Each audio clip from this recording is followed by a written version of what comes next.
ನಿಮ್ಮ ಬ್ಯಾನರ್ ಸಿಕ್ಕಿರುವಂಥದ್ದು. ಏನಿಲ್ಲ, ಅಭಿಮಾನಿಗಳು ನಾನು ಥ್ಯಾಂಕ್ಸ್ ಹೇಳೋಕ್ಕೆ ಇಷ್ಟಪಡ್ತೀನಿ. ಯಾಕಂದರೆ ಅವರಿಲ್ಲದೆ ಹೋದರೆ ನಮ್ಮ ಚಿತ್ರಗಳು ಹಿಟ್ ಆಗೋಕ್ಕಾಗಲಿ ಅದಕ್ಕೆಲ್ಲ ಸಾಧ್ಯನೇ ಇಲ್ಲ. ಸೊ ಅವ್ರಿಗೆಲ್ಲ ನಾನು ತುಂಬ ಥ್ಯಾಂಕ್ಸ್ ಹೇಳೋಕ್ಕೆ ಇಷ್ಟಪಡ್ತೀನಿ. ಪ್ಲಸ್ ನಮಗೆ ಅಪ್ಪಾಜಿ ಅಮ್ಮಂದು ಆಶೀರ್ವಾದ ಆ್ಯಂಡ್ ಅಭಿಮಾನಿಗಳ ಆಶೀರ್ವಾದ, ಅದೇ ಅವ್ರಿಗೆ ಶಿವರಾಜ್ ಕುಮಾರ್ ಅವ್ರಿಗೆ ಶ್ರೀರಕ್ಷೆ ಅಂತ ನಾನು ಹೇಳೋಕ್ಕೆ ಇಷ್ಟಪಡ್ತೀನಿ. ಅಣ್ಣನ ಕೇಳಿದಾಗ ಹೇಳಿಲ್ಲ, ಕಲೆಕ್ಷನ್ ವಿಚಾರದಲ್ಲಿ ಎಷ್ಟು ಖುಷಿಯಾಗಿದೆ ಕೊಡಿ ಸರ್. ನಾನು ಅದೆಲ್ಲ ಏನೂ ನೋಡೇ ಇಲ್ಲ ಆ್ಯಕ್ಚುಲಿ. ಹೇಳ್ತಾ ಇದ್ದಾರೆ, ಶ್ರೀಕಾಂತ್ ಅವ್ರು ಹೇಳ್ತಾ ಇರ್ತಾರೆ, ಪುನೀತ್ ಮತ್ತು ಬೇರೆಯವರೆಲ್ಲ ಫೋನ್ ಮಾಡಿ ಇಷ್ಟಿಷ್ಟು ಅಂತ ಹೇಳ್ತಾ ಇರ್ತಾರೆ.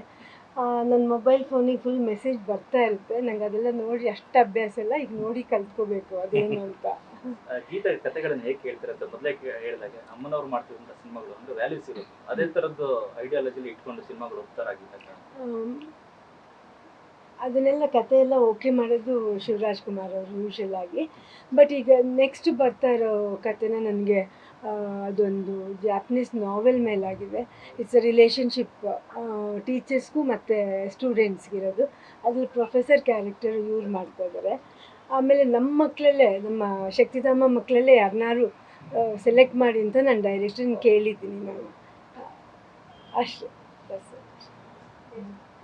ಮೇಡಮ್, ಬೇರೆ ಭಾಷೆಗಳಲ್ಲಿ ಯಾವತ್ತಿಗೆ ಪ್ಲಾನ್ ಆಗ್ತದೆ?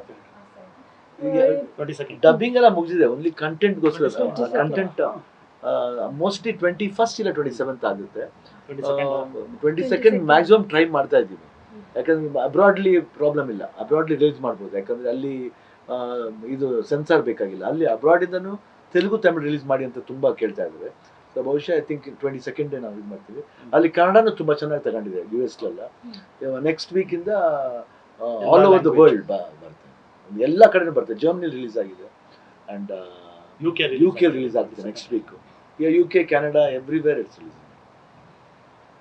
ಐ ಥಿಂಕ್ ಡ್ರೀಮ್ ಎಂಟರ್ಟೈನರ್ಸ್ ಅಂತ ಅವರು ರಿಲೀಸ್ ಮಾಡಿದ್ದಾರೆ.